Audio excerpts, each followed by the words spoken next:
আগামী বছরের 22শে জানুয়ারি অযোধ্যাতে ভারতের প্রধানমন্ত্রী নরেন্দ্র মোদীজি এবং রাষ্ট্রীয় স্বয়ংসেবক সংঘের পূজ্য সরসংঘচালক পূজনীয় মোহন ভাগবতজির উপস্থিতিতে ভারতের সমস্ত সন্ত প্রমুখদের উপস্থিতিতে ভগবান শ্রী রামচন্দ্রের মন্দিরের উদ্বোধন করা হবে এবং এরই সঙ্গে শ্রী রামচন্দ্রের প্রাণ প্রতিষ্ঠা কার্যক্রম সম্পন্ন হবে। এ উপলক্ষে বরাক উপত্যকার 3 জেলা ত্রিপুরা, মিজোরাম এবং ডিমা হাসাও জেলার প্রতিটি ঘরে ঘরে অযোধ্যা থেকে আগত অক্ষয় চাল, আমন্ত্রণ পত্র ও অযোধ্যার ভগবান রামচন্দ্রের মন্দিরের ছবি প্রতিটি ঘরে ঘরে পৌঁছে দেওয়ার জন্য সংঘ পরিবারের সমস্ত কার্যকর্তারা 1 জানুয়ারি থেকে অভিযান শুরু করবেন। এই অভিযান চলবে 15 জানুয়ারি পর্যন্ত। আজ শিলচরে দক্ষিণ পূর্ব প্রান্তের অস্থায়ী কার্যালয়ে এক সাংবাদিক বৈঠকে বিশ্ব হিন্দু পরিষদ দক্ষিণ পূর্ব প্রান্ত সংগঠন মন্ত্রী পূর্ণচন্দ্র মণ্ডল, প্রান্ত সভাপতি শান্তনু নাইক এ নিয়ে বিশদ জানান। এই সময় উপস্থিত ছিলেন প্রান্ত প্রচার ও প্রসার প্রমুখ সমীর্য পাল, সৎসঙ্গ প্রমুখ দিলীপ দেব, বিভাগ সংগঠন মন্ত্রী রথীশ দাস, মিঠুননাথ, হাইলাকান্দি জেলা সংগঠন মন্ত্রী সহ অন্যরা। ব্যুরো রিপোর্ট, আজকের বরাক। প্রথমে আমাদের মধ্যে মঞ্চে উপস্থিত আছেন শ্রী শান্তনু নায়ক মহোদয়। মহোদয়ের সঙ্গে আমরা সকলের সুপরিচিত, শিলচরের একজন বিশিষ্ট আইনজীবী এবং বিশ্ব হিন্দু পরিষদের দক্ষিণ পূর্ব প্রান্তের সভাপতি। পাশে আছেন শ্রী পূর্ণচন্দ্র মণ্ডল, সঙ্গীত প্রচারক তথা বিশ্ব হিন্দু পরিষদের এই দক্ষিণ পূর্ব প্রান্তের সাংগঠনিক সম্পাদক। আমাদের মধ্যে আছেন শ্রী সমীন্দ্র পাল, সমীন্দ্রদা ব্যক্তিগত জীবনে একজন সাংবাদিকও এবং বিশ্ব হিন্দু পরিষদের এই দক্ষিণ পূর্ব প্রান্তের প্রচার বিভাগ যে আমাদের আছে। 1990 সালে বিশ্ব হিন্দু পরিষদের ব্যানারে সংঘ পরিবারের সকলের সহযোগিতা এবং ভারতবর্ষের সন্ত সমাজের আশীর্বাদে প্রথম আর কর সেবার ডাক দেওয়া হয়।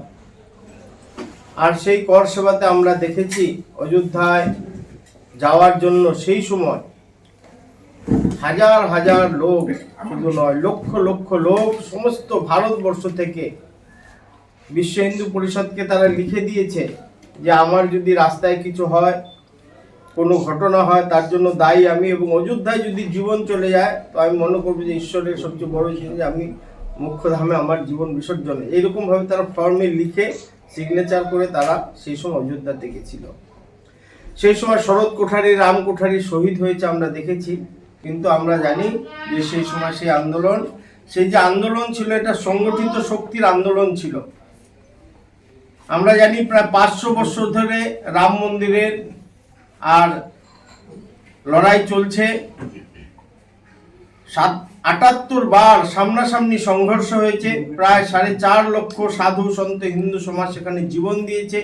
যে সরুজ নদীর তীরে বলা হয় সরুজ কি তট পর ভারী সন্তন কে ভিড়, তিলক ঘষে তুলসী দাস চন্দন লাগায় রঘুবীর। সেই সরুজ নদীর তটে রাম ভক্তদের রক্তে সিঞ্চিত হয়েছে সমস্ত সরুজ নদীর জল। আর একবার নয় 78 বার সংঘর্ষ হয়েছে। প্রথম ভারতবর্ষের বুকে সমস্ত ভারতবর্ষব্যাপী সংগঠিত রূপে একসাথে হিন্দু সমাজ যখন লড়াইয়ে নেমেছে, আজকে তার ফলশ্রুতি আমরা দেখতে পাচ্ছি যে আগামী 22শে জানুয়ারি ভারতবর্ষের সম্মানিত প্রধানমন্ত্রী এবং রাষ্ট্রীয় স্বয়ংসেবক সংঘের পূজ্য সরসংঘ চালক মোহন ভাগবতজি উপস্থিতিতে এবং সমস্ত ভারতবর্ষের সন্ত সমাজের উপস্থিতিতে আর সেখানে ভগবান রামচন্দ্রের প্রাণ প্রতিষ্ঠা কার্যক্রম হচ্ছে। এক শুধু প্রাণ প্রতিষ্ঠা ভগবানের সেটা নয়, ভারতবর্ষের উত্থানের এক অগ্রদূত হিসাবে অযোধ্যার রাম মন্দিরকে আমরা দেখতে পাচ্ছি। ভারতবর্ষের পরিবর্তনের লহরও শুরু হয়েছে চতুর্দিক থেকে।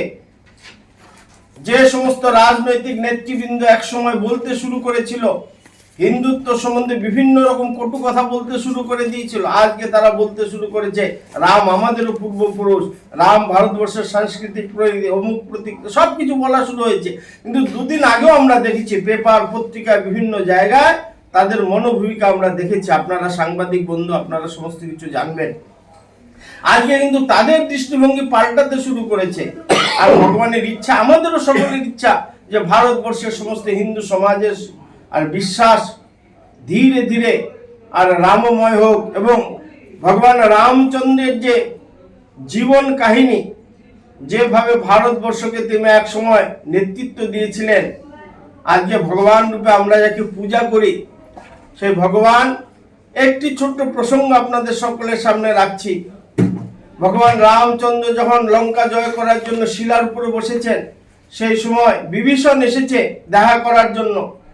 রামচন্দ্র উঠে বলছে, হে লঙ্কেশ স্বাগতম স্বাগতম। বিভীষণ মনে করছে যে আমাকে লঙ্কেশ কেন বলছে। স্ট্র্যাটেজি দেখুন, উনি ভাবছে পেছনে হয়তো লঙ্কেশ আছে, পেছনে তাকিয়ে দেখছে কেউ নেই। রামচন্দ্রের স্ট্র্যাটেজি প্রথম দর্শনেই তার মধ্যে একটা বিজিগীষ ভাব, এবং তার মধ্যে আমি লঙ্কার রাজা হতে পারি এমন একটা ভাব জাগ্রত করেছিলেন। এই জন্য ভগবান রামচন্দ্র আদর্শ পুরুষ হিসাবে সমস্ত সমাজে পূজিত, সমস্ত হিন্দুদের কাছে নয়, ভারতবর্ষের সমস্ত জনসাধারণের কাছে পূজিত। আর সেই ভগবান রামচন্দ্রের ভব্য মন্দির আগামী 22শে জানুয়ারি প্রধানমন্ত্রীর দ্বারা তথা রাষ্ট্রীয় স্বয়ংসেবক সংঘের পূজ্য সরসংঘচালকজির দ্বারা আর প্রাণ প্রতিষ্ঠার কার্যক্রম হবে। এই কার্যক্রম উপলক্ষে বিশ্ব হিন্দু পরিষদ তথা সংঘ পরিবার বিভিন্ন কার্যক্রম হাতে নিয়েছে। আমাদের লক্ষ্য হলো যে আমাদের এই যে আসাম, ত্রিপুরা, মণিপুর, মিজোরাম, বরাক ভ্যালি, ডিমা হাসাও, আমাদের দক্ষিণ পূর্ব প্রান্ত, প্রতিটি বাড়িতে অযোধ্যা থেকে রাম জন্মভূমি ট্রাস্টের পক্ষ থেকে একটা করে চিঠি পাঠিয়েছে সবার বাড়িতে দেওয়ার জন্য। আর প্রায় আমাদের ত্রিপুরা, মণিপুর, মিজোরাম, বরাক ভ্যালি নিয়ে 8 লক্ষ চিঠি এসছে আমাদের কাছে। আর 8 লক্ষ চিঠি শুধু নয়, তার সাথে সাথে 8 লক্ষ রামের যে রাম মন্দির যে ছবি, সেই ছবি আমাদের কাছে এসেছে। এবং তার সাথে সাথে অযোধ্যার পরম্পরা অনুসারে তারা কাউকে আমন্ত্রণ জানালে অক্ষতে চাল দেয়, সেই চাল অযোধ্যা থেকে আমাদের কাছে এসে পৌঁছেছে, সকলকে দেওয়ার জন্য এসেছে। এবং আগামী 1 তারিখ থেকে 1 জানুয়ারি থেকে 15 জানুয়ারি পর্যন্ত ভারতবর্ষের সমস্ত জায়গায় আমাদের বিশ্ব হিন্দু পরিষদ তথা সংঘ পরিবারের, শুধু বিশ্ব হিন্দু পরিষদের কার্যক্রম নয়, আর এই আন্দোলন কেবল বিশ্ব হিন্দু পরিষদের ছিল না, এই আন্দোলন সংঘ পরিবারের ছিল। এই জন্য সংঘ পরিবারের সমস্ত কার্যকর্তারা আগামীকাল থেকে সমস্ত বাড়ি বাড়ি যাওয়ার ব্যবস্থা করছেন, এবং সবাই যাতে মনে করে যে ভগবান রামচন্দ্র আমাকে ডেকেছেন। অযোধ্যা থেকে একটা চিঠি, একজন সাধারণ গ্রামের, আমরা যদি খেয়াল করি, একটা গ্রামের লোকের কাছে যদি অযোধ্যা থেকে একটা চিঠি আসে, একটা রামের ছবি আসে এবং অক্ষত চাল আসে, তারও ভাবাবেগে তৈরি হবে যে না, এটা আমার কাজ। এবং বলা হয়েছে ওই দিন প্রতিটি বাড়িতে মিনিমাম 5টা করে প্রদীপ দ্বীপ উৎসব করার কথা বলা হয়েছে, এবং প্রতিটি মন্দিরে। আর আমরা জানি যে 11:30 থেকে 12:30 মধ্যে প্রাণ প্রতিষ্ঠার কার্যক্রম হবে। এই সময় প্রতিটি মন্দিরে 108 বার শ্রীরাম জয় রাম জয় জয় রাম জপ এবং হনুমান চালিসা পাঠ, তার সাথে সাথে রামের ভজন কীর্তন হবে। এবং তার সাথে বলা হয়েছে যে ব্যবস্থা অনুসারে টিভির মাধ্যমে কিংবা প্রজেক্টরের মাধ্যমে মন্দির কেন্দ্রিক কার্যক্রমের কথা বলা হয়েছে। এই জন্য বিশ্ব হিন্দু পরিষদ আলাদা কোনো র্যালি, কোনো মিটিং, মিছিল এইসব কোথাও কিছু করবে না। এবং সবচেয়ে মূল বিষয়, এই উপলক্ষে বিশ্ব হিন্দু পরিষদের কোনো কার্যকর্তা কোথাও 1 পয়সা চাঁদা তুলবে না। কোথাও 10 টাকা চাঁদা তুলছে, 100 টাকা চাঁদা তুলছে, এরকম কোথাও হবে না। এই সংগঠনের একদম উপর থেকে সঠিক সিদ্ধান্ত যে কেউ কোনো চাঁদা তুলে কার্যক্রম করছে, এরকম হবে না। স্বেচ্ছায় যদি কোথাও মন্দির কেন্দ্রিক কোনো কার্যক্রম করে, তারা যদি কিছু নিজেরা কেউ কারোর কাছ থেকে কিছু এনে করে, আলাদা বিষয়, কিন্তু বিশ্ব হিন্দু পরিষদ এই কাজ করবে না। বিশ্ব হিন্দু পরিষদ সমস্ত ভারতবর্ষব্যাপী তথা এই রাষ্ট্র জাগরণে, শুধু রাষ্ট্র জাগরণের সাথে সাথে সবচেয়ে মূল বিষয় যে আজকে থেকে প্রায় কোটি কোটি হিন্দু সমাজ স্বপ্ন দেখেছিল যে অযোধ্যাতে ভগবান রামচন্দ্রের ভব্য মন্দির হবে, কিন্তু তাদের সেই স্বপ্ন পূরণ হয়নি। তারা হয়তো ইহলোক ছেড়ে পরলোকে চলে গেছেন। আজ তাদের দিব্য আত্মা স্বর্গ থেকে, তাদের দেবগণ স্বর্গ থেকে নিশ্চিতভাবে পুষ্প বৃষ্টি করবেন, যে আমাদের যে আকাঙ্ক্ষা ছিল, ইচ্ছা ছিল, সেটা আর যারা মর্তলোকে রয়েছে, ভারতবর্ষের বুকে রয়েছে, তাদের চোখের সামনে এই দৃশ্য হচ্ছে। এই ভব্য দৃশ্য দেখার জন্য সমস্ত দেবলোক থেকে শুরু করে মর্তলোকের সমস্ত জীব জগৎ থেকে শুরু করে সবাই অপেক্ষা করছেন। আর এই জন্য আমি আজকে সাংবাদিক বন্ধুদের কাছে আবেদন করছি যে আমাদের এই কাজ শুধু আমাদের সকলের কাজ, ভগবান রামচন্দ্রের কাজ আমাদের সকলের কাজ, এবং আপনাদের দ্বারা এমনভাবে প্রচার হোক যাতে সমস্ত ভারতবর্ষ রামময় হয় এবং ভগবান রামের প্রতি সকলের সংস্কৃতির প্রতি শ্রদ্ধাশীল হয় এবং রাষ্ট্রের উত্থানের অগ্রদূত হিসেবে ভগবান রামচন্দ্রকে আমরা দেখি। অশেষ অশেষ ধন্যবাদ জানাই যে আমরা একদম অল্প সময়ের মধ্যে যে আমরা কালকে একটা ডিসিশন, রাত্রবেলা আমরা ডিসিশন নিয়েছি যে এই ধরনের একজন যেহেতু 1 তারিখ থেকে আমাদের এই সমস্ত ভারতবর্ষে এই অভিযান শুরু হচ্ছে, এই জন্য আমরা একটা সাংবাদিক সম্মেলন আমাদের প্রান্ত থেকেও করা উচিত। তার জন্য আমরা রাত্রে কালকে ঠিক করেছি, আর একদম অল্প সময়ের মধ্যে আমরা যেটা আপনাদেরকে অনুরোধ করেছিলাম ওই অনুরোধে সাড়া দিয়ে আপনারা যে আজকে উপস্থিত হয়েছেন, এই জন্য আমরা বিশ্ব হিন্দু পরিষদের তরফ থেকে সবাইকে ধন্যবাদ জানাচ্ছি। আমরা জানি যে এই যে রাম মন্দির, অযোধ্যাতে যে রাম মন্দিরের কনস্ট্রাকশনের কাজ যখন শুরু হয়েছিল, তখন সংঘ পরিবার বিশ্ব হিন্দু পরিষদের ব্যানারে সমস্ত ভারতবর্ষে এটা একটা নিধি সংগ্রহের আহ্বান করা হয়েছিল, এবং তখন টার্গেট রাখা হয়েছিল যে আমরা সমস্ত ভারতবর্ষে 11 কোটি পরিবারের কাছে আমরা পৌঁছব। পরবর্তীতে যখন এই অভিযানটা, নীতি সংগ্রহের অভিযানটা যখন শেষ হয়েছে, তখন দেখা গেছে যে সমস্ত ভারতবর্ষে এই যে নীতি সংগ্রহের জন্য আমাদের যে কার্যকর্তারা, এরা 14 কোটি পরিবারের সঙ্গে সরাসরি যোগাযোগ করতে পেরেছে। মানে টার্গেট ছিল 11 কোটি, কিন্তু 14 কোটি পরিবারের সঙ্গে যোগাযোগ করা হয়েছে। মানে যদি এক পরিবারে আমরা যদি 5 জন করে ধরি, তাহলে 70 কোটি ভারতবাসীর সঙ্গে আমাদের সংঘ পরিবার এবং বিশ্ব হিন্দু পরিষদের কার্যকর্তারা সরাসরি যোগাযোগ করেছে।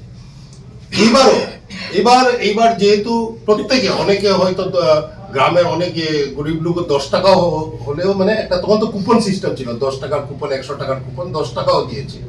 এই জন্য সংঘ পরিবার এবং বিশ্ব হিন্দু পরিষদ এটা সিদ্ধান্ত নিয়েছে যে যেহেতু ওরা ওই সময় নীতি নিজের ক্ষমতা অনুযায়ী যারা করেছে, এবং বিশ্ব হিন্দু পরিষদের কার্যকর্তারা বাড়ি বাড়িতে গিয়ে আমরা যেন এই যে ওই পত্র, রাম মন্দিরের ছবি এবং এই অক্ষর আমরা পৌঁছাতে পারি।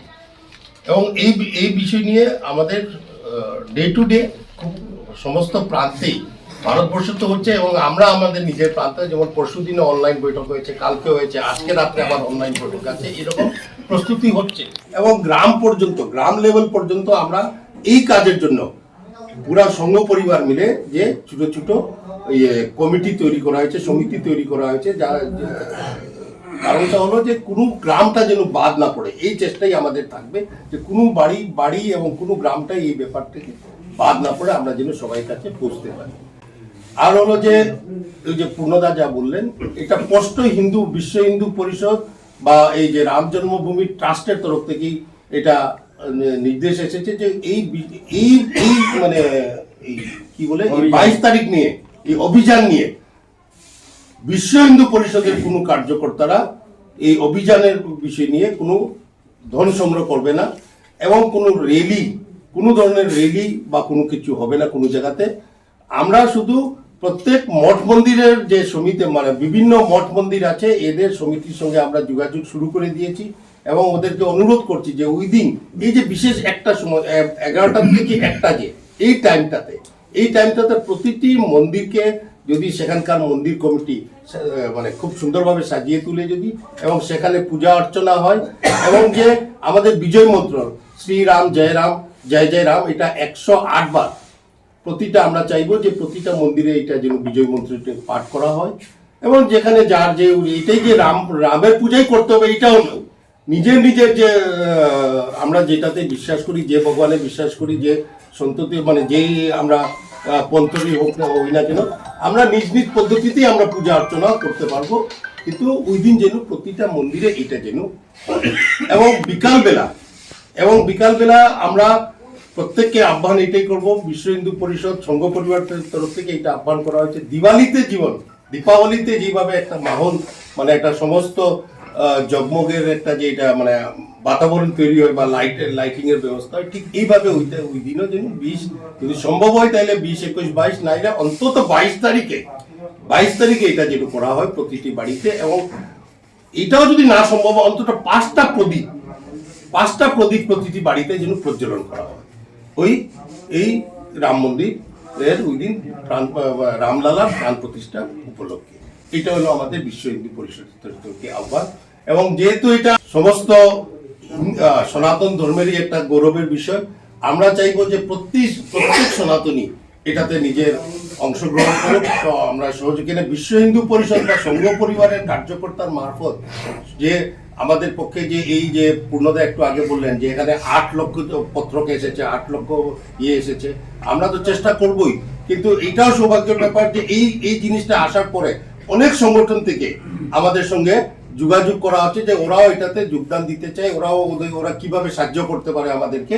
ওরা নিজের থেকে আমাদেরকে ফোন করছে। কালকেও একটা ফোন এসছে, ওই দিনে একটা মিটিংও ছিল, মানে হিন্দি ভাষা ভক্ত মন্ডল, ওরা একটা মিটিং, সেখানে সবাইকে ওরা আহ্বান করেছিল ওইটাতে মিটিং এ যাওয়ার জন্য। আমরাও গিয়েছিলাম, আমরা বিশ্ব হিন্দু পরিষদ থেকে, আমি ছিলাম, পূর্ণদা ছিল, মিটিং ছিল, আমরা কয়েকজন গিয়েছিলাম। এবং সেখানেও যেভাবে ওরা প্রত্যেক হিন্দু সমাজের কাছে আহ্বান রেখেছে ওদের তরফ থেকে যে এটাতে যেন ওরাও প্ল্যানিং নিয়েছে যে 20 তারিখ থেকে 22 তারিখ কীভাবে হবে। তাইলে আমরাও মনে করছি যে আমরা সবাই মিলে খুব সুন্দরভাবে সুন্দরভাবে যেন এই 22 তারিখের যে কার্যক্রম অযোধ্যাতে যেটা হবে, এটা প্রতিটি বাড়িতে বা প্রতিটি পাড়াতে, প্রতিটি গ্রামে যেন এটা পালিত হয় খুব সুন্দরভাবে, কোনো হইচই ছাড়া। এটাই আমরা সবাই কাছে আহ্বান রাখছি।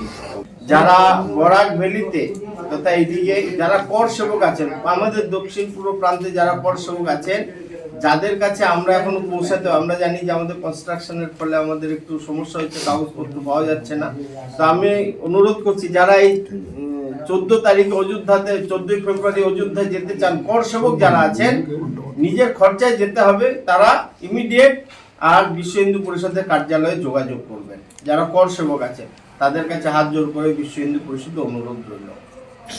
নিজের খরচা বলতে ট্রেন ভাড়া তো স্পেশাল ট্রেন যাবে, স্পেশাল ট্রেন ভাড়া, এখানে সব ভাড়া আমরা নিজেরা, যাওয়া আবার ভাড়া, সেখানে থাকা খাবার ব্যবস্থা ফ্রি আছে। এর জন্য জেলার বিশ্ব হিন্দু পরিষদের কার্যকর্তা সংঘ পরিবারে কার্যকর্তাদের জন্য একটা স্পেশাল ট্রেন এখান থেকে যাবে, সেটা যাবে 14ই ফেব্রুয়ারি। আপনারা দেখছেন আজকের Barak, a house of Adrija digital media.